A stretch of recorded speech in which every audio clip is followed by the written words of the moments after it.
J'en ai beaucoup pour la frime en fait. Hein. Dans les guitares que j'utilise, ce sont ces deux là. Celle-là, c'est pour le studio. Elle a fait une tournée, mais bon, elle mérite sa pré-retraite.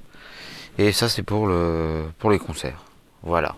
Si j'en avais deux comme ça, je prendrais ça aussi en concert. Mais le problème, c'est que devant les tournées, les guitares en prennent vraiment plein la gueule. Et même en prenant le maximum de soins possible, t'es jamais à l'abri d'un accident, enfin de petites conneries. Une réédition d'un modèle de 59 qui était fait à 125 exemplaires. C'est la numéro 103. C'est un exemplaire exceptionnel. C'est-à-dire que dans ces guitares-là, il n'y a pas une qui ressemble à l'autre parce que ce ne sont pas les mêmes pièces. Enfin, le son qui est apporté à la lutherie ne sont pas les mêmes morceaux de bois, évidemment. Et celle-là est assez exceptionnelle. Ça doit pas être le même bois là. Bah déjà ça c'est un manche, comment ça s'appelle? C'est palissandre, hein, c'est ça? Mais qui claque autant qu'un manche érable. Ce qui est rare. Et les micros, ça doit être une série spéciale. Je ne connais pas, je n'ai pas trop envie d'en savoir trop d'ailleurs sur cette guitare. Regarde son mystère. Je sais que quand je vais la faire régler, en général il y a des gens qui viennent me demander de l'essayer parce qu'ils savent que c'est le numéro 103 de cette série. Celle-là est un peu plus, elle a plus d'attaque, plus dynamique. Bon, c'est un son strat, moi j'aime bien les strats. Soit j'utilise en micro grave ou aigu, c'est tout, hein. J'utilise pas les positions intermédiaires, tout à fond. Celle-là a beaucoup plus de dynamique. Voilà. Ça c'est un son un peu plus moderne, on va dire. Ça c'est beaucoup plus cuivré, plus vintage quoi. J'ai commencé sur strat, je suis passé par plein d'autres choses. Télé, j'ai fait quelques rares incursions Gibson, mais très rares. J'aime beaucoup le son Gibson, mais je déteste jouer sur une Gibson. C'est pas le même instrument, j'ai l'impression.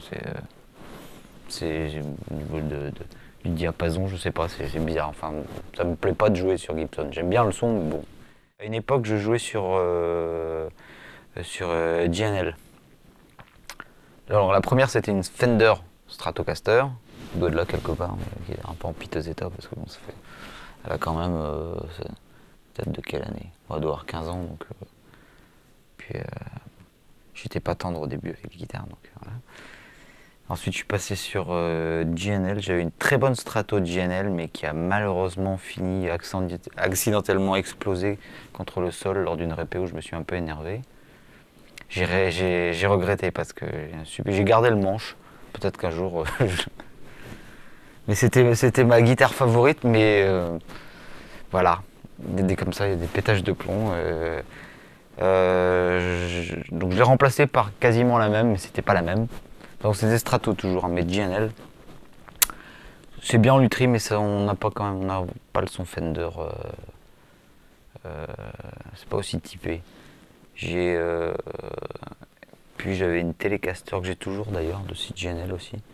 Quand j'ai commencé la guitare à l'époque, on écoutait Nirvana, donc c'était quand même des gros sons. Et bon, c'était bien quoi, mais on perd vachement en précision, en dynamique avec la distorsion. Donc au fil des années, le bouton c'est de gain à baisser d'un cran à peu près par an.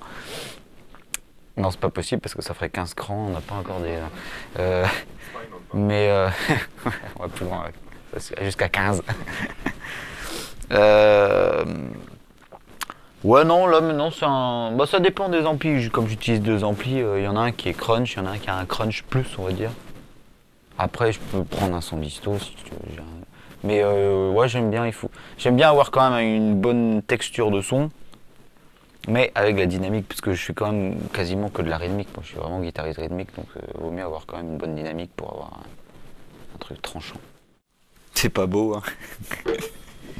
Bah ça, c'est une Gibson quand même, hein. Donc en acoustique, je trouve qu'on s'est mis à jouer sur Gibson. Bon, la guitare en elle-même, voilà, c'est une guitare. Je sais même pas ce que c'est comme modèle d'ailleurs.